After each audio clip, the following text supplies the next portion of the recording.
The Los Angeles sky was painted with shades of orange and red when Michael Jackson left the recording studio that autumn afternoon in 1992. Exhausted after 12 consecutive hours working on his new album, the King of Pop decided to do something unusual. He dismissed his driver and chose to walk a few blocks before calling his security to pick him up. Those rare moments of solitude were treasures for a man who lived surrounded by millions of gazes. Wearing a discreet cap and dark sunglasses, Michael accomplished what seemed impossible at that time: to go unnoticed. As he walked, he felt the cool California night air caress his face. The light, rhythmic steps, so characteristic of the dancer who had revolutionized the music world, echoed on the nearly deserted sidewalks of that commercial neighborhood at dusk. It was then that his eyes captured an image that made him freeze instantly. A few meters from him, a man sitting on the sidewalk was playing a visibly worn guitar. There was something familiar about that man, something that immediately transported Michael back to the streets of Gary, Indiana, decades ago. The way the man swayed his head while strumming the strings, the way his fingers seemed to dance over the instrument, it was like watching a film from his own childhood. Kevin? Kevin Wilson, is that you? Michael pronounced the name with the soft, hesitant voice that fans knew well, but which at this moment carried a genuine emotion of surprise. The man slowly raised his eyes, his face, marked by time and hardship, transformed for an instant. Confusion gave way to recognition and, finally, to disbelief. Mike? Michael Jackson? It can't be. Kevin carefully placed the guitar down at his side, as if fearing that everything was just a hallucination that would dissipate with any sudden movement. The two men observed each other for a moment that seemed suspended in time. To anyone passing by, it would be just another encounter between two strangers. But for Michael and Kevin, that instant was the collision of two universes that had drastically diverged since the days when they shared musical dreams on the deteriorating sidewalks of Gary. "Stand up, man. Let me see you." Michael extended his hand without hesitation, momentarily forgetting the precautions he habitually took when touching strangers. Kevin accepted the offered hand and stood up, revealing worn clothes and a thin body. Despite his weathered appearance, his eyes still shone with the same intensity that Michael remembered from the boy who used to improvise melodies while the Jackson Five rehearsed in the small basement of their home. "I never thought you would remember me," Kevin said, his voice choked with emotion. "So many years, so many people you must have met." Michael shook his head, and a genuine smile illuminated his face. "How could I forget the boy who taught me my first chord?" He paused, absorbing Kevin's presence. "What happened to you, Kev?" "You were more talented than all of us put together." Kevin looked away, fixing his gaze on the worn guitar. "Life happened, Mike. Not everyone manages to catch the right train." He shrugged, trying to disguise the weight of his words. "I had some opportunities, some bands, some contracts, but nothing that lasted. And then came the bad choices, you know how it is." Michael knew, or at least he could imagine. While he had been catapulted to global stardom, protected and sometimes harmed by his father's relentless control, Kevin had navigated alone through the treacherous waters of the music industry. It was as if fate had flipped a coin in the air, and Michael had gotten heads. Kevin tails. Although in this case, tails represented a trajectory of closed doors and shattered dreams. "How long have you been—" Michael hesitated, searching for the right words. "How long have you been in this situation?" "On the streets?" Kevin completed with surprising frankness. "Intermittently for the last 3 years. I play to earn enough for a shelter when the weather is bad.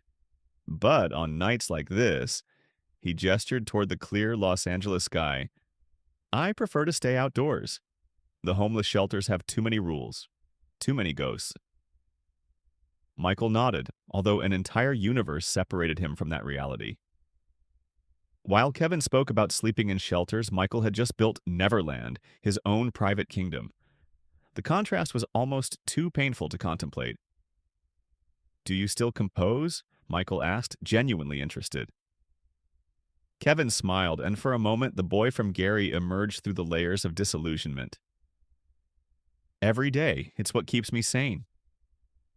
He picked up the guitar and began to play a melody that made Michael's eyes widen. It was a variation of a theme they had created together, sitting on the fire escape of the building where Kevin lived, almost 3 decades ago. The melody was simultaneously familiar and new, developed and refined over the years by talented hands that had never abandoned music, even when the world seemed to have abandoned the musician.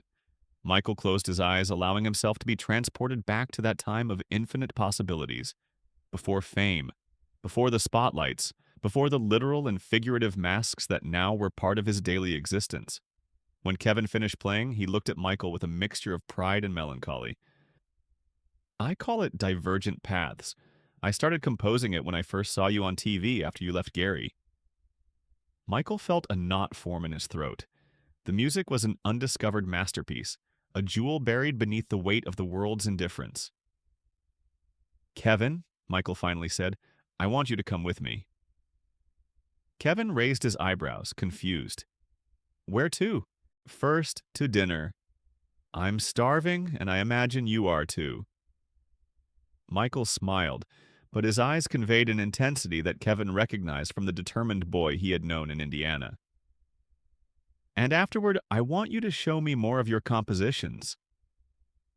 Kevin hesitated, looking at his worn clothes and then at Michael, who, even in his casual disguise, radiated an aura from another world.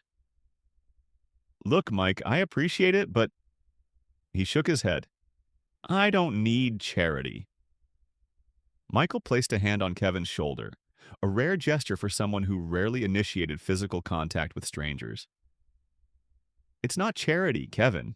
It's a debt I'm paying. He paused significantly. Do you remember what you told me that night before we left for California? Kevin frowned, trying to retrieve a long-buried memory. You told me, Michael continued, never let the music die inside you no matter what happens. It was the best advice I ever received. And I didn't, Kev. I never let it die. Kevin's eyes welled up. I remember that. Well, it seems you didn't let the music die either, Michael smiled. So I'm not offering charity. I'm offering a fair exchange. Dinner for inspiration. Kevin looked at his guitar, at the empty street around him, and finally at Michael. With a sigh that carried the weight of years of wounded pride, he nodded. All right, Mike, one dinner.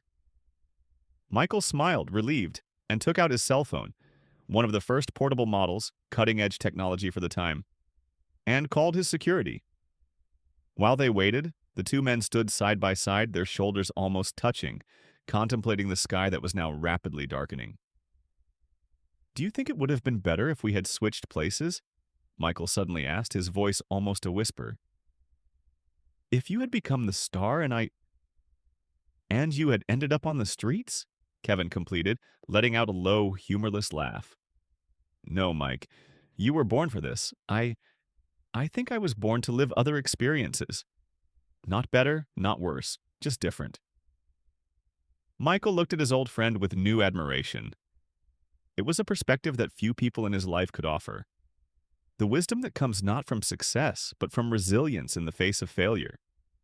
Minutes later, a black limousine silently glided up to the curb where they were standing. The driver got out and opened the rear door without asking questions about his famous employer's disheveled companion. It was part of the job. Absolute discretion. Before entering the vehicle, Kevin looked at Michael with a serious expression. Do you really want to hear my songs, or is this just... He searched for the right word. An attempt to relive the past. Michael returned the look with equal seriousness. Kevin, there's one thing I've learned all these years. The past can never be relived. He paused significantly. But it can be redeemed. With that enigmatic response hanging in the air between them, the two men entered the limousine, which departed smoothly into the Los Angeles night, taking them to a destination that neither could predict. As the vehicle glided through traffic, Michael looked at the man sitting across from him. A ghost from his past, a reminder of what could have been, a distorted mirror of an alternative reality. And an idea began to form in his mind, an idea as audacious as it was unexpected, that would forever change not only Kevin's life but also his own. The first act of that unexpected reunion was just beginning, and the stage was set for something truly surprising. The limousine stopped in front of a small, discreet Italian restaurant in Beverly Hills. It wasn't the type of establishment where one would expect to find Michael Jackson, and that was exactly why he frequented it. The owner, a Sicilian immigrant named Giuseppe, was one of the few who treated Michael as a regular customer, not as a pop deity. "Mr. Jackson, what a pleasure to see you again," Giuseppe warmly greeted when Michael and Kevin entered through the back door. His curious eyes briefly rested on Kevin, but no questions were asked. "Your private room is ready." As they walked through the kitchen, the chefs and assistants momentarily froze but quickly returned to work, a tacit agreement to preserve the star's privacy. Kevin observed everything with a mixture of fascination and discomfort. This was Michael's world now, a world where secret doors opened and people behaved as if they were in the presence of royalty. "You get used to it," said Michael, noticing Kevin's discomfort. "Or at least, that's what they say. I still haven't gotten used to it." The private room was small but elegantly decorated with a single round table in the center. When they sat down, Kevin carefully placed his guitar against the wall, as if fearing the instrument might break the refined atmosphere of the place. "So," Kevin said, trying to break the awkward silence that had settled, "do you come here often? They seem to know you well." Michael nodded, unfolding the napkin onto his lap with a fluid movement. "It's one of the few places where I can eat without being observed. Giuseppe has a strict policy. Any employee who reveals my presence is instantly fired." He paused, a slight smile forming on his lips.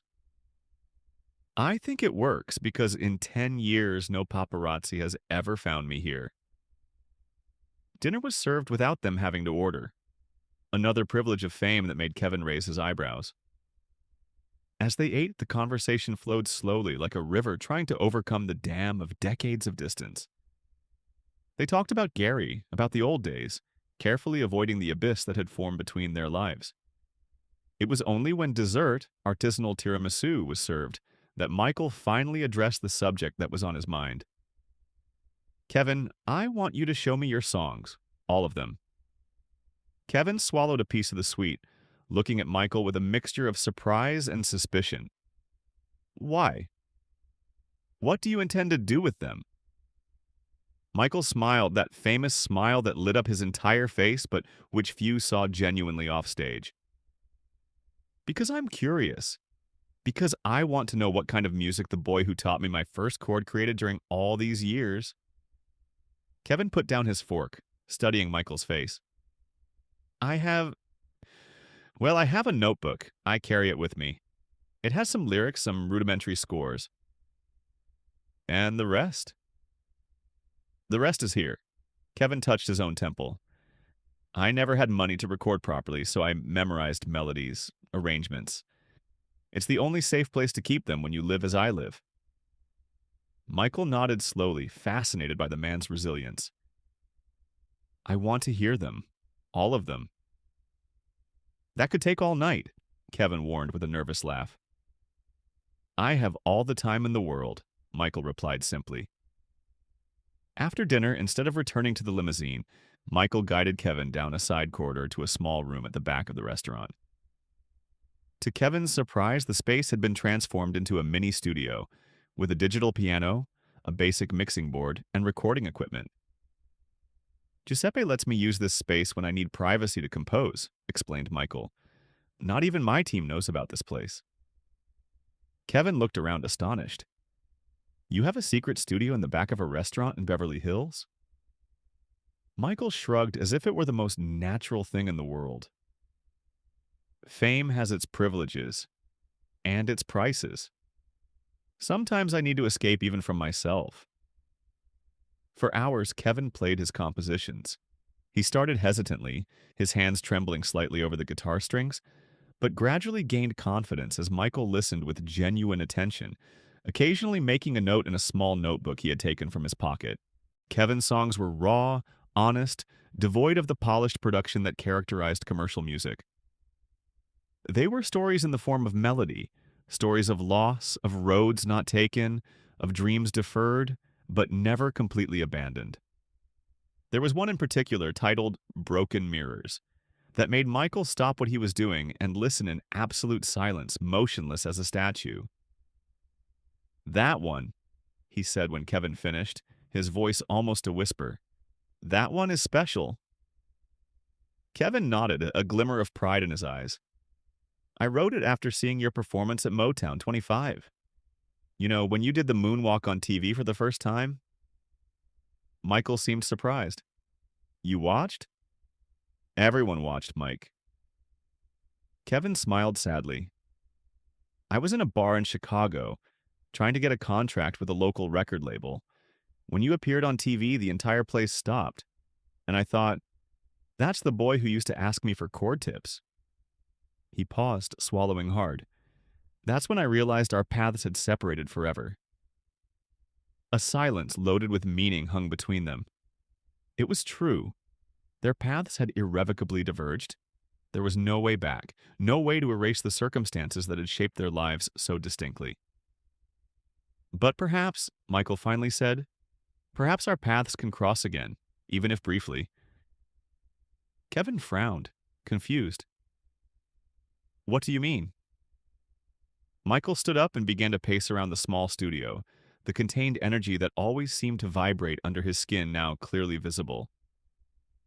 "I'm working on a new album. It's different from anything I've ever done. More personal, more risky." "Dangerous," Kevin said, nodding. "I heard rumors on the street. People are excited." "Yes, dangerous. But something is missing." Michael stopped pacing and looked directly at Kevin. "There's room for one more track. A secret track. Something unexpected. And I want it to be your song, Kevin. Broken Mirrors." Kevin froze, the guitar slightly slipping from his lap. "What, Mike, you can't be serious." "I've never been more serious in my life." Michael sat down again, leaning forward with intensity. "But I want more than the song. I want you to sing it with me." Kevin let out an incredulous laugh. "Now I know you've gone crazy. I don't have a contract. I don't have professional training. I don't have—" "You have the voice," Michael interrupted him. "The voice that made me want to sing better when we were children.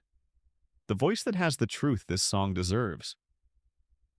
"Michael, the record labels will never allow it. Your manager, your team, they don't need to know. Not until it's too late to change." The gleam in Michael's eyes was both inspiring and a little frightening.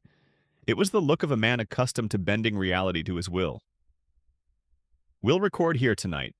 Just the two of us and the music. No technicians, no producers, no interference. Pure as it should be." "And then?" "Then we include it as a bonus track. No announcements, no publicity. Just something for true fans to discover." Kevin shook his head, stunned by the proposal. "Why would you do this? Why risk your album, your reputation, for a song written by a homeless man?"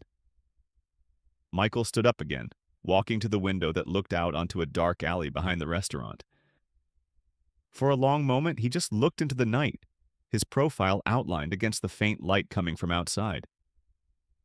"Because I'm tired of being just an image, Kevin. A product, a symbol." He turned around, and there was a vulnerability on his face that he rarely showed in public. "This song, your song, speaks about two men who see distorted reflections of each other in broken mirrors. It's exactly how I feel every day. Fragmented, divided between the Michael that people think they know and the man I really am."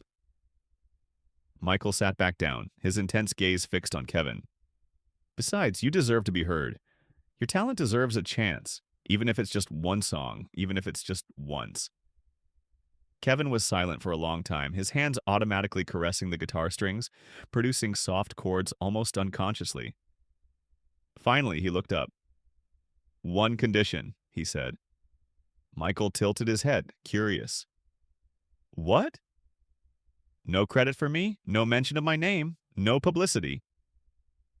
Kevin raised a hand when he saw Michael about to object. I'm not ready for that, Mike. I'm not ready for the cameras, the questions, the people digging into my past, my failures. I want the song to be heard, but I don't want the fame that comes with it. Michael studied his friend's face, understanding better than anyone could the weight of that request. After all, who knew the price of fame better than he did? All right, he finally agreed. No official credits, but I will pay royalties into an account I'll create for you. It's non-negotiable, he added when Kevin began to protest. It's your right as a composer. For 4 hours, they worked on the song. Michael brought an almost supernatural intensity to the process, refining arrangements, suggesting subtle changes to the melody, transforming the acoustic ballad into something more complex, richer, but without ever losing the raw essence that had made the composition so special. When they finally finished recording, the sky was beginning to lighten. Kevin was exhausted, but there was a light in his eyes that hadn't existed when Michael found him on the sidewalk. It was the glow of someone who had finally accomplished something significant. It's done, Michael said, carefully storing the master tape in a black box. Now let's take care of you. Kevin frowned. What do you mean? I don't expect you to go back to the streets after this, Michael replied simply. I have a vacant apartment in Santa Monica. It's yours for as long as you need it. Mike, I can't. You can and you will, Michael interrupted firmly. Consider it an advance on the royalties. Besides, he added with a smile, I need you to be available in the coming months. There are other songs of yours I want to explore. Kevin finally nodded, surrendering to that force of nature that was Michael Jackson when determined to make something happen. You've always been stubborn, you know that? Even when you were a kid in Gary. Michael laughed, a genuine and rare sound that few had the privilege of hearing. I learned from the best, he said, winking at Kevin. 6 months later, when the Dangerous album was released, the bonus track not listed on the sleeve caused a frenzy among fans and critics. Broken Mirrors, a mysterious collaboration between Michael Jackson and an unknown vocalist, became the object of intense speculation. The enigmatic lyrics about two friends whose lives took drastically different directions, combined with the emotional vocal performance of two men clearly connected by something deep, captured the public's imagination. Despite the relentless pressure from the media, Michael kept his promise. Kevin Wilson's name was never revealed. Behind the scenes, however, other producers and music industry executives began receiving anonymous tapes with other compositions by Kevin, all discreetly sent from various locations by Michael himself. In a year, Kevin was working behind the scenes in the music industry, composing for other artists, living a modest but comfortable life in his apartment in Santa Monica. He never sought the spotlight, never claimed his moment of fame. To the world, the mysterious voice in Broken Mirrors remained an enigma, a whisper in the history of pop music. Michael and Kevin stayed in touch over the years, meeting occasionally in that same studio at the back of the Italian restaurant for composition sessions that served more as therapy than professional work. For Michael, these meetings offered a rare connection with his past, untainted by the distortions of fame. For Kevin, they were a reminder that his talent, after all, had not been completely wasted. When, years later, reporters asked Michael about the mysterious track and the unknown vocalist, he always smiled and responded with the same enigmatic phrase. Some encounters are so sacred that the world isn't ready to know them. Some friends are so precious they need to remain secrets. And so it remained, an act of redemption known only to two men whose paths diverged only to meet again, proving that sometimes, even in the most extraordinary lives, the most significant gestures are those the world never gets to know.